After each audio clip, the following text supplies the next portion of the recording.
Hi, everyone.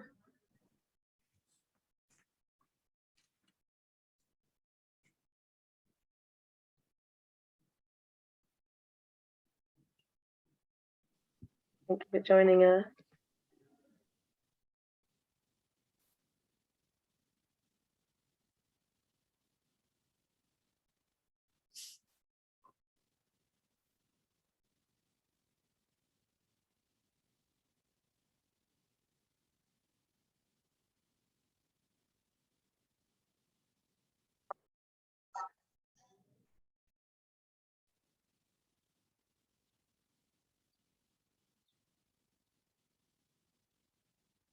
Hi.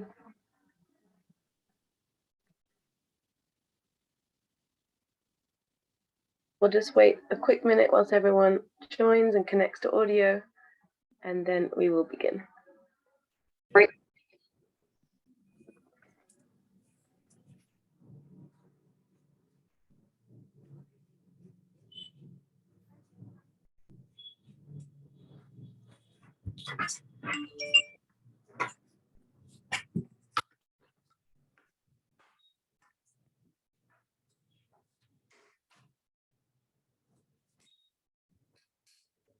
Okay, we have a couple more people joining audio, and as soon as they're connected.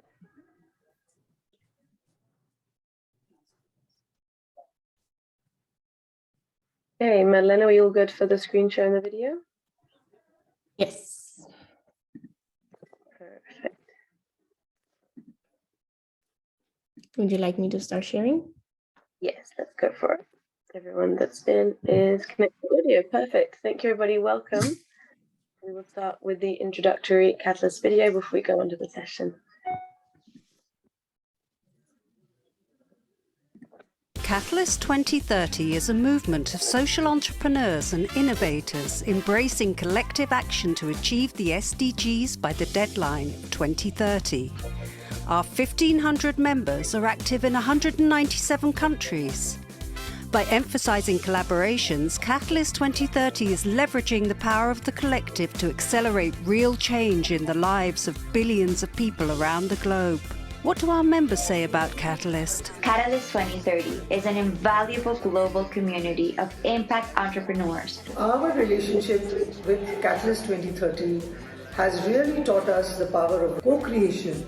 Join Catalyst 2030 and network, bond, and collaborate with our family members. And I like the spirit of bringing change makers together to share and learn from each other. Catalyst really understands the transformative nature of collaboration. It's also a platform that can give us new tools and resources. Catalyst 2030 has put my work on steroids. But most importantly, to come up with solutions that are practical, ways where we can really make things happen, because social entrepreneurs are doers. Are you a catalyst? Join us to achieve the SDGs. Catalyst. Thank you so much, Manny. If you don't mind just sharing quickly the first slide on the deck, and then we will begin with the session. So thank you. So some of you might be familiar with Catalyst 2030. That was a brief introduction on the organization that's organizing this event. And we are here as the Sustainable Menstruation Coalition. Many of our members here, including the first speaker that I will pass to in a second, Imran Ahmad, who's the coalition facilitator. We are hosting you today to talk about our project and also share insights from some of our members, our steering group members, and our coalition corporate sponsor and pioneer corporate member, which is Quest Corp, represented here by Loit Bhatia and Rushi Al-Uwaiya. So without further ado, I'll pass over to Imran to speak a bit about the coalition, and thank you all for joining us. The chat is open for questions. We'll have a bit of a discussion, and feel free to jump in with comments and questions as you please, and we'll do our best to get to them all. So thank you very much, and over to you, Imran. Thank you, Daisy, and welcome everybody.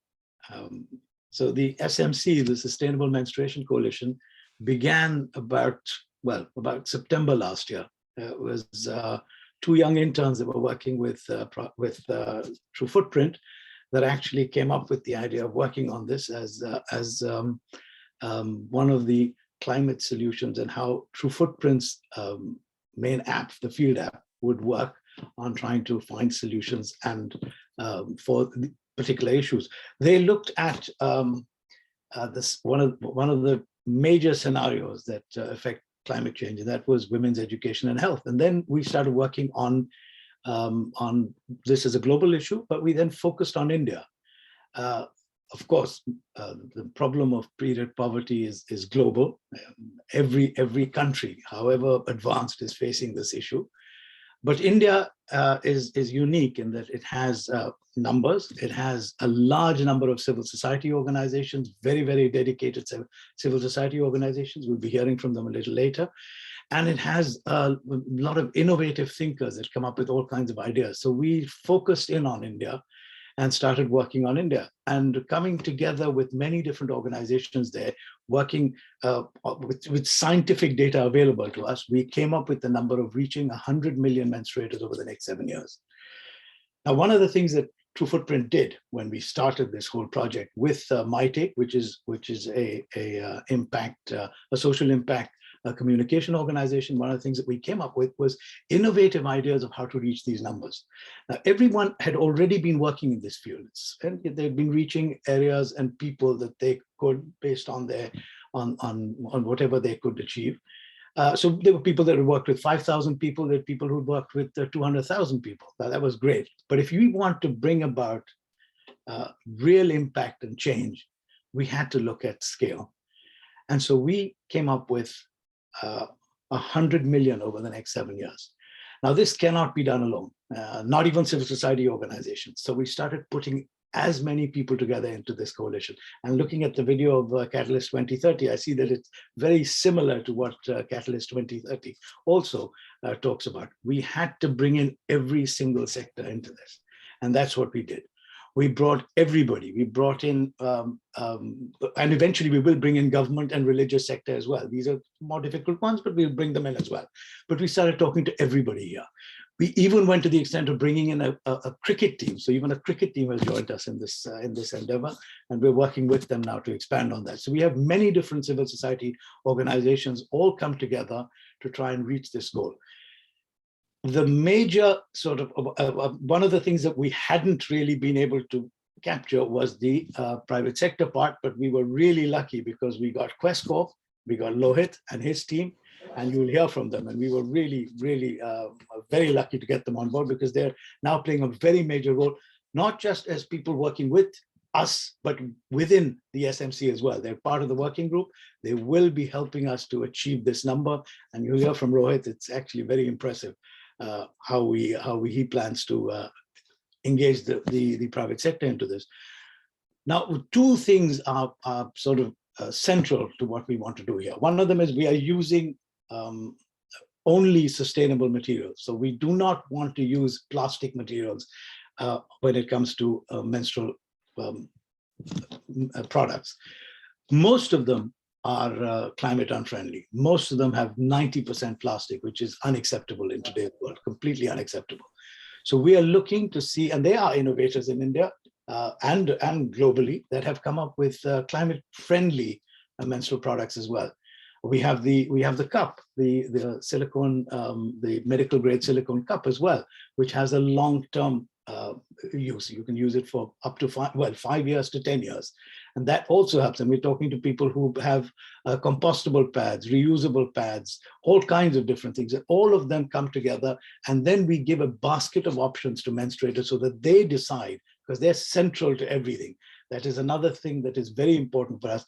The people central to everything, the menstruators are going to decide. They are the change makers here. They are the ones who are going to take this and be central to whatever we do. Then we have the True Footprint Field app. The Field app is another very important tool for us, because that's how we measure the progress. We measure what we're doing. This is a unique app because it looks both at mutuality as well as agency. It gives people the confidence to become part of change, to help themselves, help each other, and start a dialogue and communication on everything that is related to the issue, but even beyond that.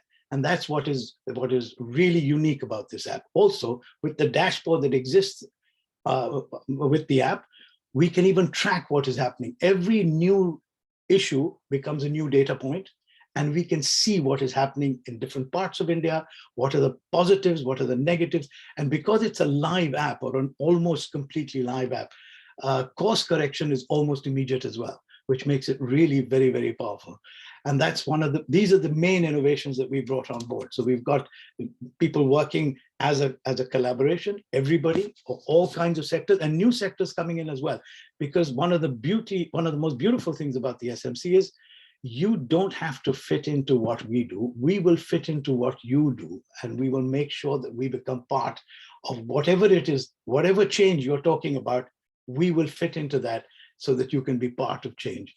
And so with that, I want to now hand over to our moderator and our latest member of the working group, Quest Corp, and Lohit. So Lohit, over to you. Thank you very much, Imran, and thank you, Daisy. Thanks to True Footprint that we are here today, and we are in this coalition with the SMC. I'd like to begin by saying it's great to be talking at Catalyst 2030, and in some small way, each one of us will be able to make a contribution to the SDGs in the coming years till 2030 is probably something that all of us are proud about. Let me give you a context, because Imran did explain that I come from the corporate sector, part of Quest. Why did Quest get involved with this? And why do we see that this is something that from not just business, but beyond business, how does this fit in with the overall ecosystem of things for us? So first and foremost, Quest is a private sector, large business services entity based out of India and another 9 countries. We work with over 3,600 global customers, and we deploy close to 422,000 women and men every day that go to work and work with our corporate customers. One of the problem statements that we've always seen is the talent fitment.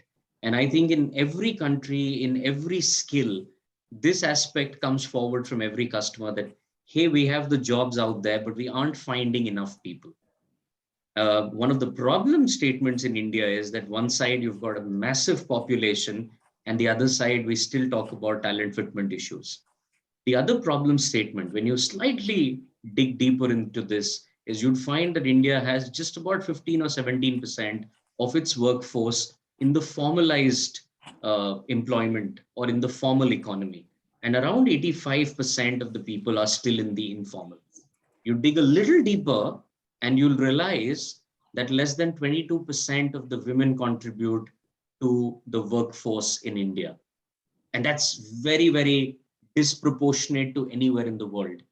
On an average, there are 49.6, 49.7 women for about 50.4 men.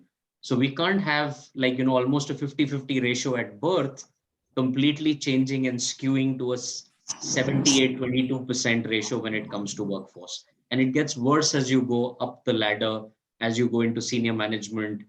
And this has been something which has always been perplexing Quest. This is something which has always been, hounding us.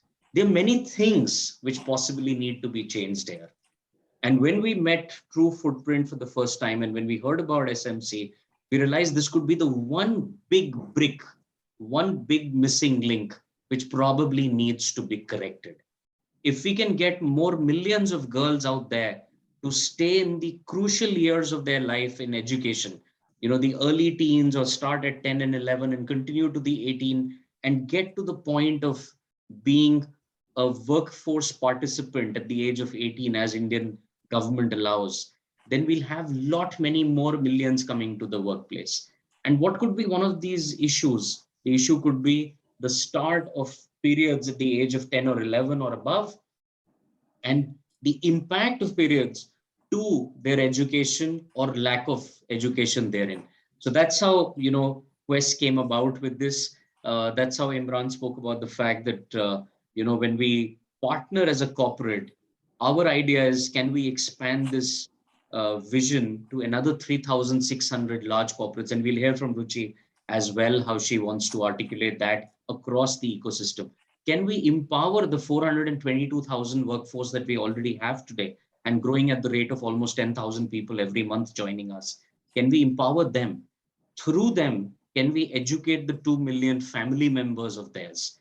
Be it men or be it women, doesn't matter, but can we educate them on both safe, hygienic menstrual products as well as sustainable products? I think that's the crucial aspect here, safety and sustainability. And we'll hear from Dr. Arushi and Dr. Arundhati, and I'll bring them into the conversation. Last but not the least, I think in the last 1 week also, and a couple of months ago, we were at Dubai Expo and all of us spoke from the stage there as well from the Women's Pavilion.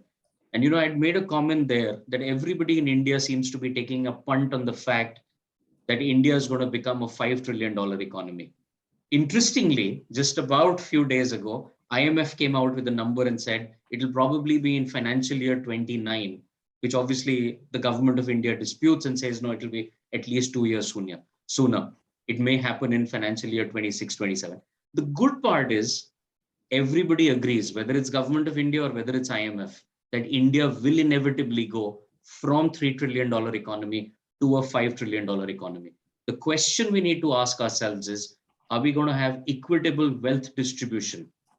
When the GDP grows by 66% in next 5 years, will we ensure that the per capita GDP also grows at 66%? And in many cases, at the bottom of the pyramid, higher than 66%. Will we have equitable wealth distribution? When we talk about equitable wealth distribution, will it have equal participants from women as well as from men? Or will we again leave the women aside and we will only focus on the men? I think these are the questions. This is what each one of us should be thinking about. This is the change that we want to bring about. And that's where we want to ignite a bit of a spark as a catalyst for our discussion today. So without any further commentary from my side, I have a great panel today. We've got Ruchi Aluwalia. Ruchi is the CHRO of Quest Corp. I just explained what the company does, but we'll go to Ruchi and understand from her that in her 2+ decades of years of experience, how has she seen the challenges of bringing women to workforce? Ruchi very recently has, as part of our mission with our chairman who says, when you can do well in business, you can also do good. So how does now doing well in business translate into doing good?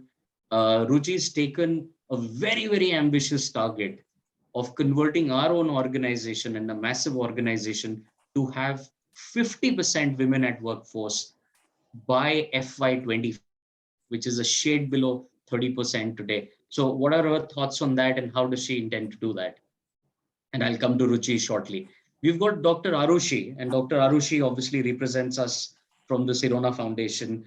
Dr. Arushi is extremely passionate about the public healthcare system. She often talks about how to end period poverty and how to bring about gender equality and how to have that across every strata of society and not just in one particular segment or another. And we'll speak to Dr. Arushi primarily on why are we talking about sustainability of products? Isn't it just enough to be safe and hygienic and provide the products? Or is it equally important to bring about sustainability? And we'll hear from her. We have Dr. Arundhati, very little introduction required for her, almost 2.5 decades of being in social service. She works passionately advocating about menstrual hygiene and health, drives collaboration, works with the governments on one side, policymakers on the other side. She has a lot of examples and a lot of talking points on how India can completely change itself in the next couple of years. This massive intervention that we want to bring about in 7 years, have 100 million menstruators, impacted by our movement, our coalition. Dr. Arundhati can talk about it. What does it take to practically take it at a village level? How do you empower a woman who could probably be a landless laborer in the village itself? How do we reach this mission to them? Can things like direct benefit transfers or other impacts of whatever the government's announced in the last couple of years or intends to do, how can that impact the movement and the mission? So we'll have a great session. Love to have questions, conversations, comments as people talk about. Dr. Arundhati, can I please first come to you? Your opening comments and what has been your learnings in the last couple of years as far as the entire menstruation, the coalition itself now, and how do you see that, we've taken this massive target of 100 million women in 7 years, the work you've done in the past and what you're doing in the present, how do you think we can correlate this, really seep it to the last person in those 740 districts of India, the talukas, the villages and all? Over to you, Dr. Arundhati.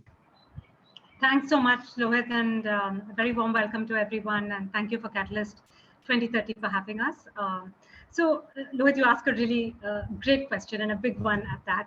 I've seen a huge evolution in India in terms of the work on menstrual hygiene and on menstrual health. More than a decade ago, the government of India launched a scheme, which is the menstrual hygiene scheme, which is to provide sanitary pads to girls through ASHA workers. And this was the first time that you see a government from a low and middle income country really making a commitment towards addressing this particular issue. And that's really a powerful thing to do. But we've also seen an evolution where we've primarily focused on something such as menstrual hygiene, which was a big concern. We didn't have access to good quality products. We didn't know how to manage our menses. Not everyone knew how to manage menses hygienically, So the focus has been, whether it's government, whether it's NGOs, was initially on awareness, on addressing taboos to some extent, as well as on ensuring that safe products, namely sanitary pads, reached everyone. Because the large-scale narrative was that if we want to solve the menstrual hygiene problem, then sanitary pads are our answer. Zoom forward a decade to where we are now, and we see that this landscape has absolutely transformed. We've learned from what government has done at a national level, at a state level. We've had fantastic work, as Imran and you have pointed out, by NGOs, by corporates, in really putting information out there, empowering people with basic knowledge about their bodies, what this process is, what they can use. But we've also seen a huge evolution and an extremely rich landscape of menstrual products that have emerged in India, which did not exist before. We had sanitary pads, and then people at home were using bits and pieces of cloth that they had. But now, if you look at it, India is actually one of the leading countries across low and middle income countries for having different types of disposable sanitary pads, including compostable pads. We've got an array of commercially available cloth pads, as well as other models for local cloth pad access. And we're kind of running ahead in terms of our menstrual cup portfolio in the country as well, with several manufacturers and retailers present in the country. And we've got new innovations. We've got innovations happening on menstrual underwear, as well as other new ones which are yet to kind of hit the public domain. Now, this kind of rich landscape, as well as the experience of NGOs, of government, engagement with the private sector, provides us, I think, a fabulous opportunity and a very timely one to really push the needle on talking about or kind of pushing that evolution from something such as menstrual hygiene to looking at menstrual health. And what the Sustainable Menstruation Coalition wants to do lies at the heart of this. It wants to leverage this power that exists within India to really push this conversation ahead. Now, how do we reach this? How do we reach the millions of girls, women, and other people who experience menstruation everywhere in the country, rural areas, urban areas? So it's a huge task that we have ahead of us. But we do have the vehicles to be able to do this. And the SMC is leveraging some of these vehicles. We do have active CSO partners, the civil society organizations, who have that presence in the field. And especially what's critical is working with kind of vulnerable populations, marginalized groups, and hard to reach groups. So whether they are, say, women who are living in tribal areas, women who are in prisons or incarcerated, people who we would otherwise not be able to reach regularly, who are missed by regular programs.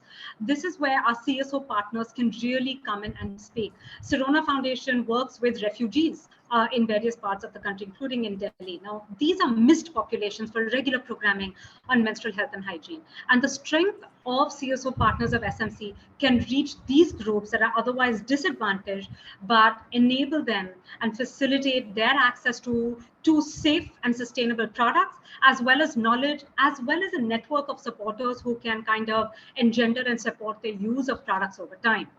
Next, we have, as Lohit has already said, and as Ruchi will speak about, a very important partnership with the private sector. And here, this is critical. We often look at private sector as those who are looking to make profits. That may be the case, but they also have a critical role to play by reaching out to populations that we also miss out. So huge formal workforce, and also creating responsive and gender friendly workspaces to enable more and more young women and people of other genders who experience menstruation to enter that workforce. So therefore contributing to the Indian economy, but also kind of creating a very important group for us to reach out for menstruation. Imran pointed out that menstrual poverty or period poverty is not something that just affects India, but it's also not something that just affects people who are bottom of the pyramid. It affects various strata in various ways, and this allows us. The SMC is also keen to partner with government. We do believe in the power of the government. There is a huge opportunity for scale here. We also in India are lucky that we have state governments, whether it's Bihar, Rajasthan, Uttar Pradesh, Tamil Nadu, Andhra Pradesh, Maharashtra, who have been extremely proactive on pushing the menstrual hygiene management agenda. And they can become very powerful agents to take the SMC offering and to be able to scale this as well. So hopefully in the future, we'll be able to leverage that power as well. So I think that working with different stakeholder groups, and this is just 3 big ones that I mentioned, but there are many more who we would like to see how we can explore those partnerships that can take a very important offering, that of creating awareness about menstruation, but also of sustainable menstrual products, providing a basket of sustainable menstrual products that enable girls and women and other menstruators to choose what best suits their bodies and their needs, and then to be able to really spearhead this movement forward. So thank you. I'll end here, and I encourage all of you to join us in this movement. Thank you, Dr. Arundhati. I think that's a very, very passionate plea, and many people will surely listening to us today want to join this movement. I'll move to Dr. Arushi, because Dr. Arundhati spoke about sustainable products. And what I could understand from what she was explaining is there are 2 spectrums to this life cycle. The first time menstruators, it's the right education to them, the right capacity for them, the right products for them, but it's also sustainably keeping them on that goal. And hence probably the shift from any product to sustainable products. Dr. Arushi, what's been your experience in this field? What's been Sirona's thought process and about sustainable products, and overall about SMC and this goal of 100 million? Please just let us have your thoughts, please. Right. So first of all, thank you so much for having us as part of the Catalyst 2030. And I think we are really grateful for being here. As the thought process behind Sirona Hygiene Foundation and why we choose, cups over pads, and why we want to make that shift is because, while going through a lot of on-ground surveys and on-ground asking questions to women in like every area of the society, we figured that buying a sanitary napkin was not on their monthly budget, especially in the areas or in the state of the society where the buying capacity or like the spending capacity anyway is very low. So buying a sanitary napkin was not their agenda. It was not on their budget. It wasn't something that they wanted to spend their money on. They would wait for someone to come and give it to the women or the daughters or the sisters of the family. If someone who had been giving did not turn up, they would get back to their conventional method of managing periods, which was either cloths or like the last pieces of rag in the house, which in turn made their health go from bad to worse. Why, and especially in the time of the pandemic, we chose a sustainable option and also opened a basket of choices for women to manage periods in a sustainable manner, because we figured that they wait for someone to come and give these products to them. If they don't come and give it to them, especially in the time of the pandemic, they get back to the last pieces of rag, exposing them to a number of health issues. So we needed a solution. We needed something that could last for a longer period of time, something that could be managed easily, and something that would also be hygienic in every scenario. So menstrual cup became that hero that we wanted, and the solution to our problem that we were trying to address, especially for women, where getting back to the last piece of rag was the only option. And then talking about women in the workforce, in very formal workforce, there's a lot of lack of knowledge, and because of that lack of knowledge, there's a lot of apprehension to make a switch.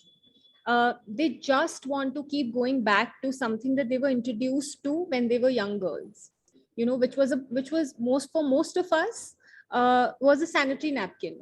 So that became like the choice of product, because it was convenient, they could buy it easily. And now with so many commercial players coming in the scenario, it was all the more easier for them to just give as much money as they feel like and buy that, because there's lack of knowledge, because they and also there's a comfort zone that had been attached to a certain kind of product. So making that shift there also, I think we began our journey with kicking start to educate women about this whole concept of sustainable menstruation and introducing a huge basket of choice to them. We also went to the extent of training them on how to use a menstrual cup, and all the time we started having these monthly meetings with the women, where we spoke about menstrual cups. We tried to answer their queries and questions and concerns, so that when they finally plan to make a switch, there's someone who's hand holding them all the time, while they choose to do this.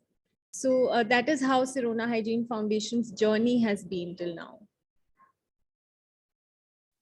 Thanks a lot, Dr. Arushi. One follow on I would want to have our listeners understand today.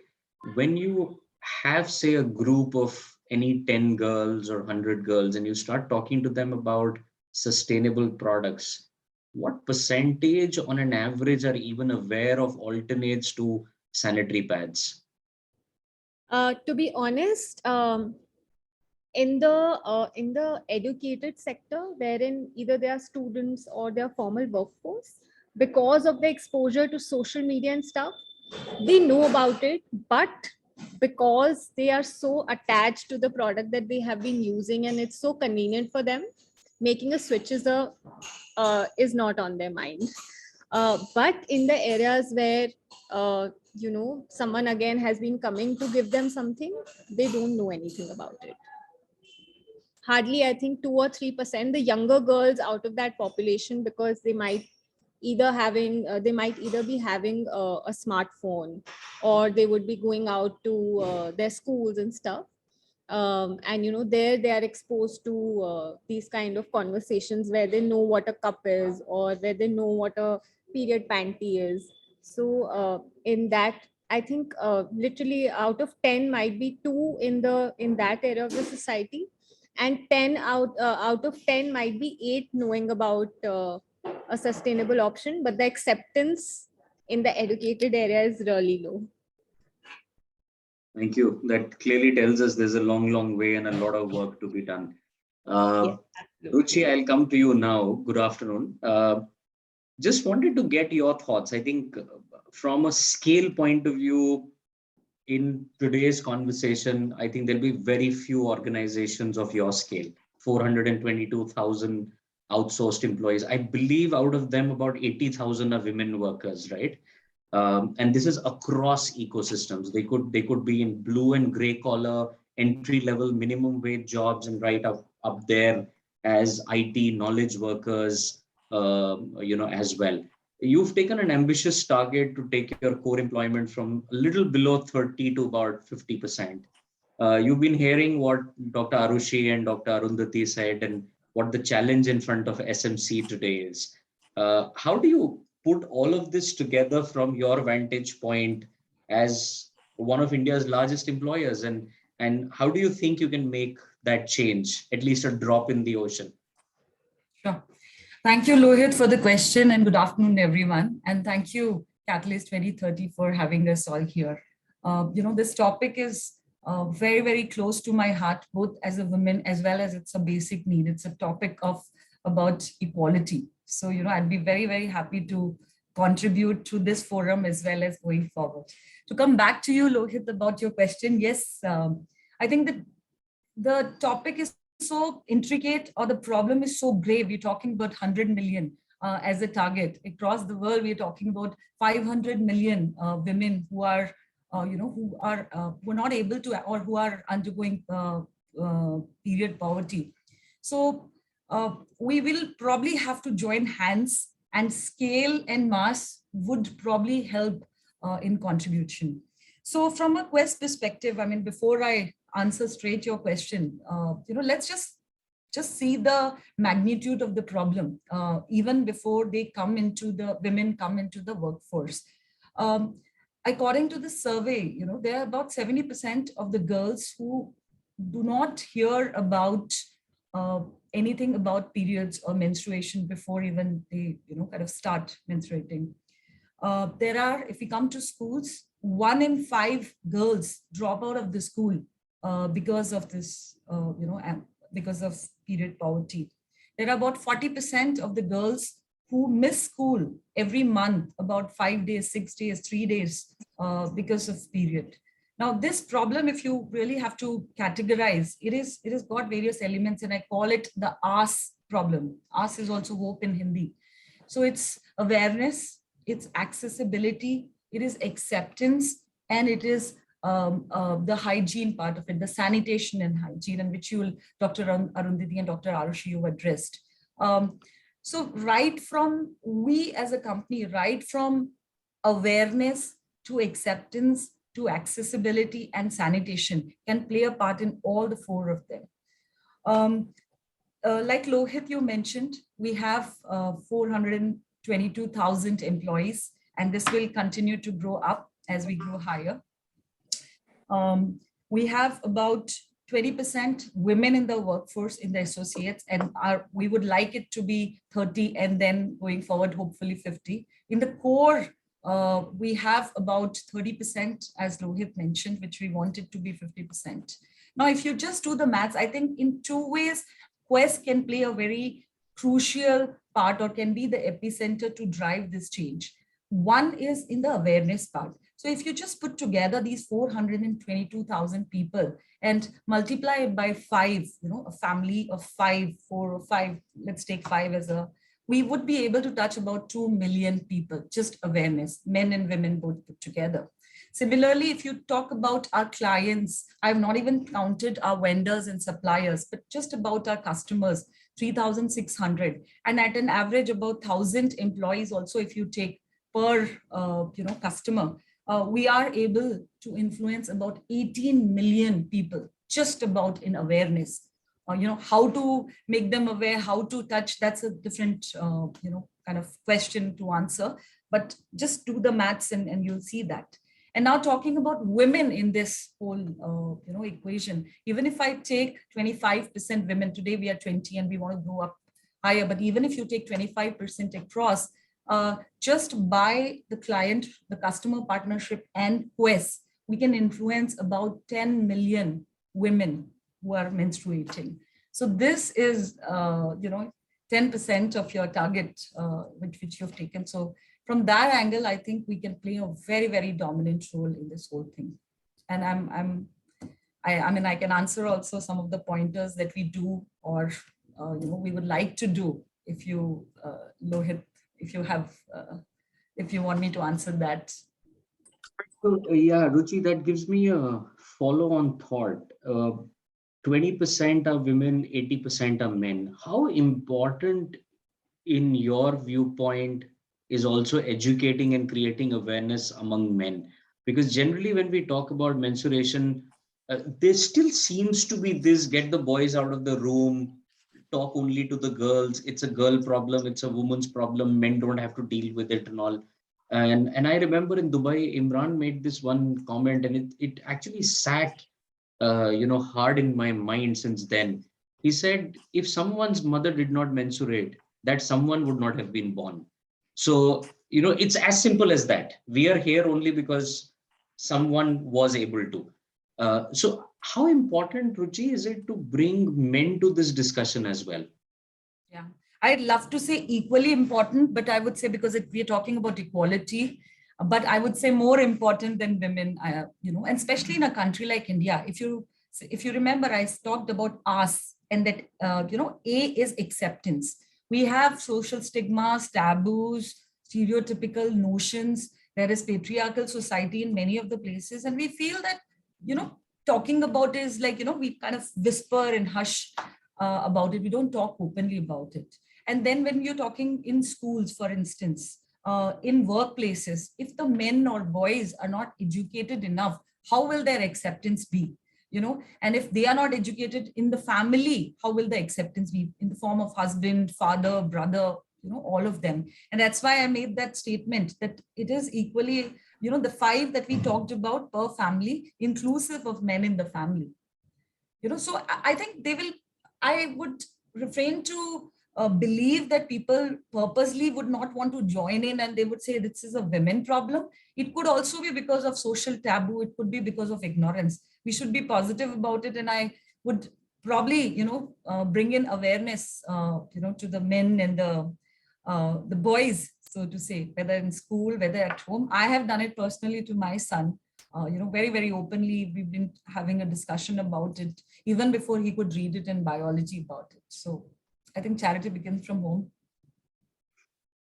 Thank you. That makes perfect sense. Dr. Arundhati, I'd like to come back to you. You work very, very closely in the last couple of years with governments, and you spoke about, from one end of the spectrum, the Bihars in the north and the Tamil Nadus in the south and all. There is this.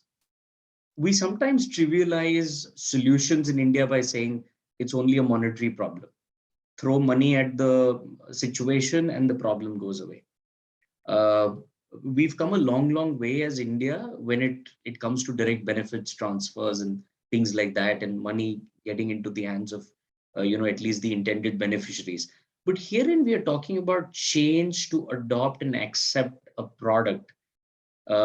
Maybe giving money may or may not give the desired outcome. So how do you do that trade-off when you have to approach these families, when you're reaching out to them and say the education is there, but now you want to create the environment of monetary benefit to them? So do you also go towards a direct benefit product transfer instead of direct benefit money transfer? Great question, Lohit. And I look at it in terms of how do we create access, right? And there are different models by which we can create access. So I think one thing is, if we're looking at government programs, we have had several states that have done free distribution of sanitary pads. And that has had a benefit in terms of, for that year that free distribution has happened, or 2 years, then girls have access to these products. You've also got governments such as Bihar that have a direct benefit transfer to girls, school girls' bank account, where girls get every year 300 rupees, that they can spend on buying sanitary pads specifically. Now, there are direct benefit transfers there's one more model I want to say. You also have other states such as, I think, Maharashtra, where the focus has not been on free distribution, but on highly subsidized distribution. So they're not giving a product for free, but then what would be a 25 or 30 rupee product is given for 5 rupees, but you have access, but at that really highly subsidized rate. And all of these models, free distribution, direct benefit transfer, subsidized product cost, all have their benefits, and they also have certain challenges that have been associated with them. Now, what we're looking at is how do we ensure access and how do we make sure that finance is not a barrier to this. So how can we do that? Especially when we're looking at introducing and making available alternative menstrual products, menstrual cups, compostable disposable sanitary pads, but which are compostable in nature, and then also ensuring that if cloth is a preference, then how do you enhance cloth use? And there are different answers to this. Something like a menstrual cup is a one-time product that you purchase once, and we see that it can last you for at least 5 years and hopefully a little longer than that. Now, that we may have to look at creating, as Dr. Arushi said, creating an awareness, creating the kind of body literacy, and also that kind of mind shift to saying, yes, I can let go of a product that I'm very used to using, whether it's cloth or a disposable sanitary pad, to saying that, yes, I'm actually willing to consider using an insertion product, but that one product can actually last me a lifetime. And there are different ways of doing this. Some people have said that, a cup costs, say, 300 rupees. But if you break that 300 rupees down to 12 menstrual cycles a year, to 5 years, the cost of that single cup is actually much, much, much, much lower than a cost of a single pad, or even say maybe cloth that you might have to purchase, because we all know that the cost of cotton is also going up. And that's one way that we can actually get people wanting to invest in getting that cup. And we can have different kinds of payment schemes. You can have an installment payment scheme to do that, or you can distribute cups for free. So that's one way. If we're looking at compostable pads, and again, it's a mind shift from using like your regular Stay Free or other commercial brands to looking at a compostable product, we have to figure out what we can do. We can subsidize cost. You talked about DBT. You can give a DBT, but use like a voucher system where you can redeem your voucher at like a depot, and that depot can be an ASHA worker, an Anganwadi worker, an SFG group, a healthcare center, PFC, where you can redeem that voucher and gain access to a packet of compostable sanitary pads. So we do see that there are alternative kind of financing mechanisms that can ease access to these products. And of course, if anyone wishes to, you can also go down the free distribution route. I think the only thing for us to think about with free distribution is that how long can we sustain it, especially for a product that you need month on month. So we can possibly get away with free distribution of cups because that single product will last you a long time, ensuring that we're able to provide hand-holding support. But what happens to sanitary pads or even cloth pads that we may need to replace monthly or annually? So how do we do this? And yes, sorry, DBT is direct benefit transfer. So we're making like a direct transfer to a bank account of the beneficiary of a certain amount of money that they can then use to purchase any goods or service. And in this case, it'll be a menstrual product. I think India has a lot of experience of how we can enhance access, both in terms of directly reaching a product through supply chains to the end users, girls, women, and others who experience menstruation, but also on alternative financing models for these kind of social sector programs. We're still learning. I think what we can do, especially since we're a part of this fantastic platform such as Catalyst, is to figure out who's doing what and what can we learn. We can apply a lot of these principles. So yes, I'll end here. Thank you.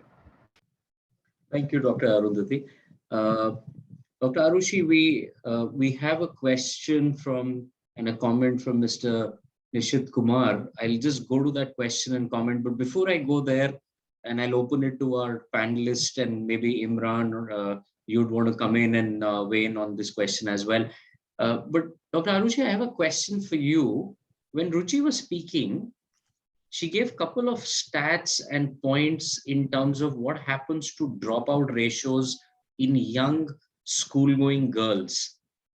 She also said that it's not just the one-time dropout, which is that 1 in 5, which is dropped out for life, and then they obviously don't complete their education. And once they don't complete the education, they're always behind as far as the employment race is concerned. So they don't come into formal employment, and then we know what happens to the rest of their lives.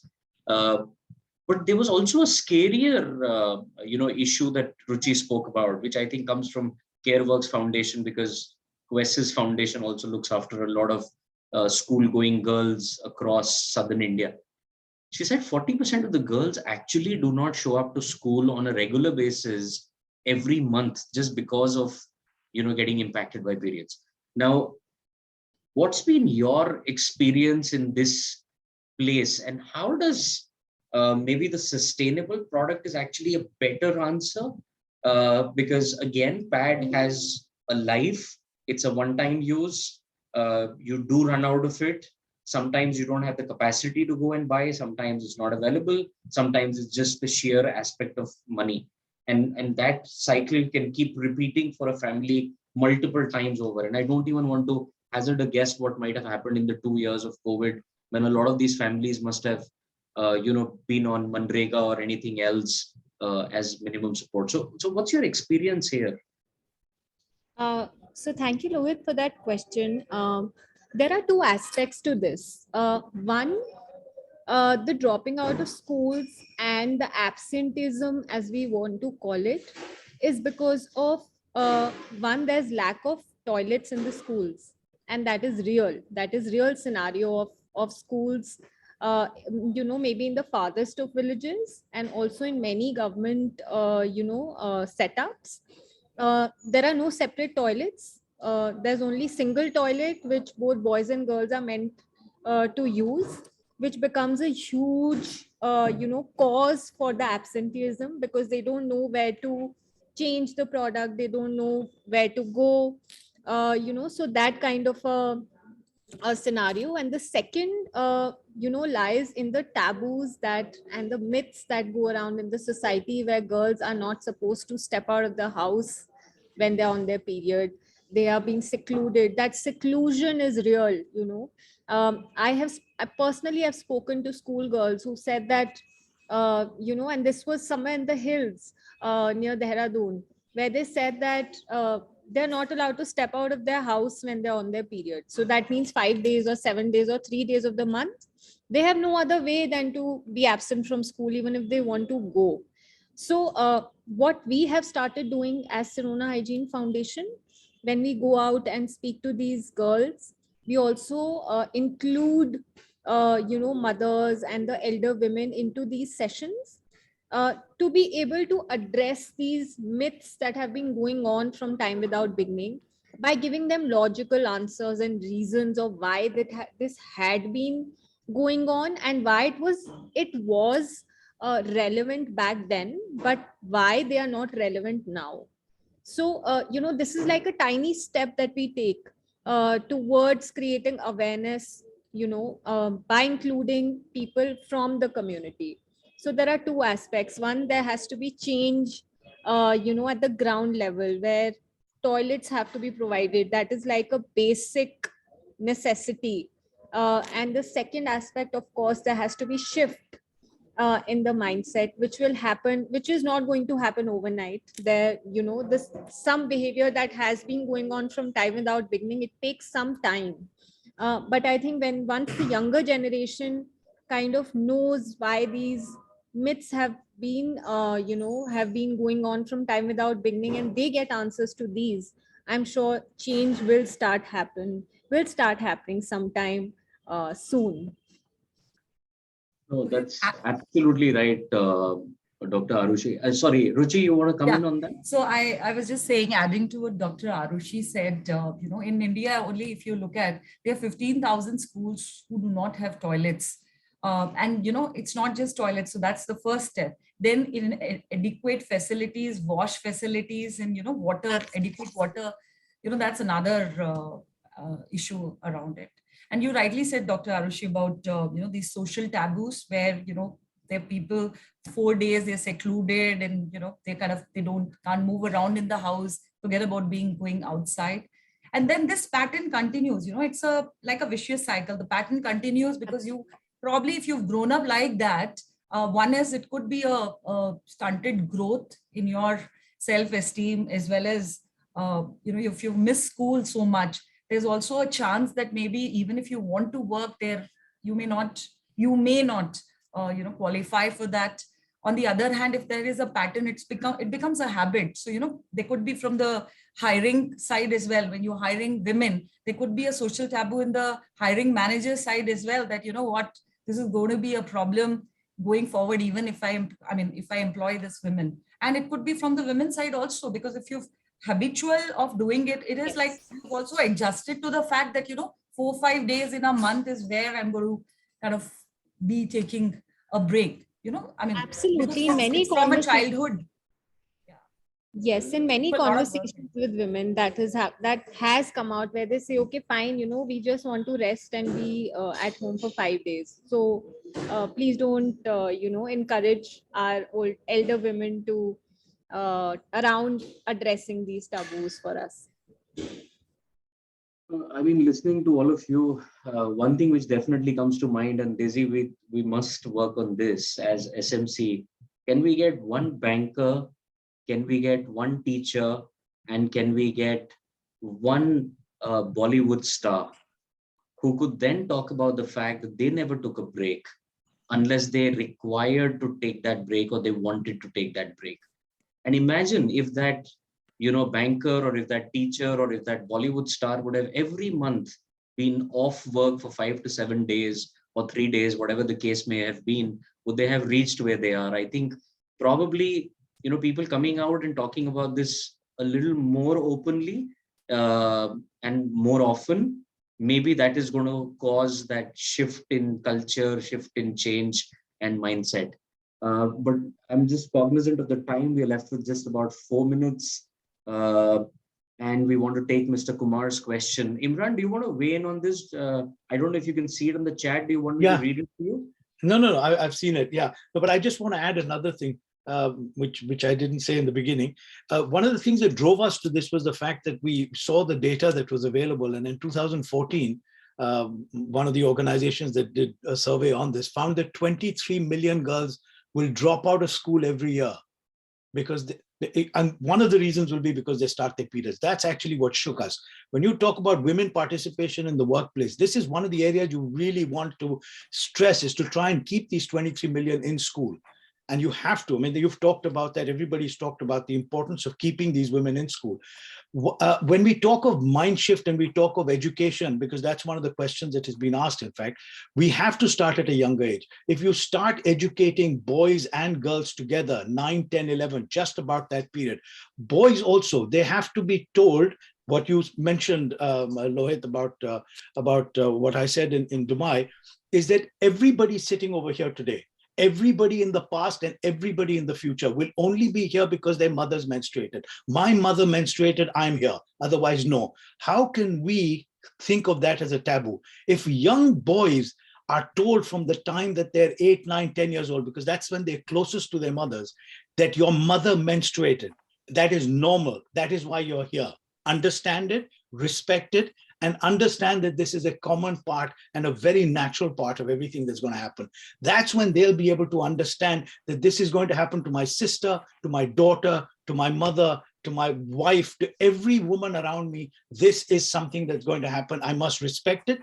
The good days and the bad days, I've got to respect and understand that. Girls also have to be taught, you are going to have good and bad days. Understand that if you have a bad day, do not think that that's a handicap. That is part of nature. Understand it, respect it, and get the respect from other people as well, because that's an important part of what you do.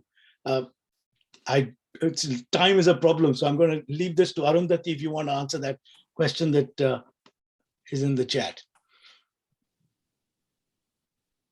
I think you got it, Imran. I think that we have to hit this in a multifaceted way. Yes, we do have to ensure that we have health and hygiene. I think as central and have that drive us. And of course, we do have to continue to look at the education and the social norms part of it. We have to look at access to products. We have to look at enabling facilities. So I think there are many moving parts of this. I think that as SMC and as people who are invested in this sector, we are trying to solve a part of that equation. And we want to see how we can also partner with others who are trying to solve other parts of the equation. And I think that's the goal of partnerships and collaborations. Rohit, if I can just add one more thing. from SMC point of view, we of course, this is a gender issue, but the solution is a human rights. We have to look at it as a human rights issue. When you've got millions of people dropping out of school, and in countries like India, if you drop out of school, you are not part of society anymore. We know that. You become less valuable than cattle, and that's the way you're treated. We cannot accept that. That is a serious human rights issue, and that's why everybody has to take responsibility. Men, women, corporates, every sector is responsible, because it is our duty as human beings to ensure that this problem is not a problem anymore. So one of the things I want to say before we end is that as SMC, we have our website. Please be part of the coalition. The coalition that we've set up, the Sustainable Menstruation Coalition, is not just the partners over here. We hope that it'll be 5 billion people. We don't want you to put thousands of dollars into us. Give us $1 a week, but be part of this movement for the next 7 years. We need you to be part of the coalition, because we need each and every person. Talk to your neighbors, talk to your friends, talk to your family. This is an issue for everybody. Please be part of this. Lohit, over to you.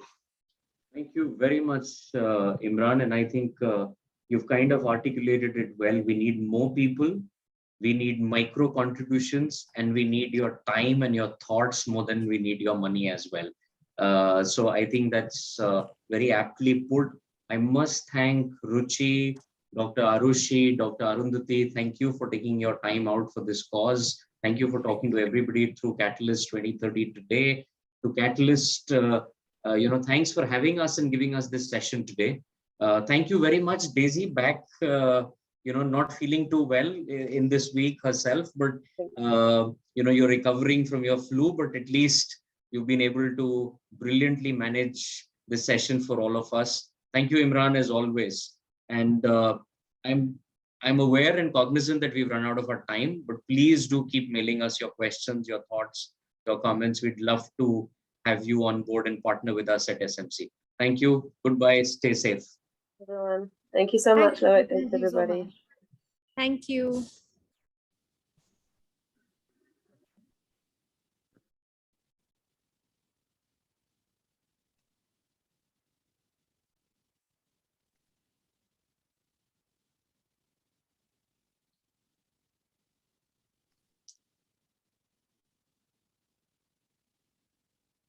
I think that went well.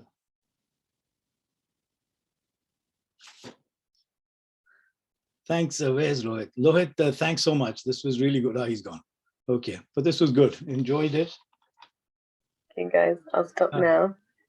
Take care. Bye.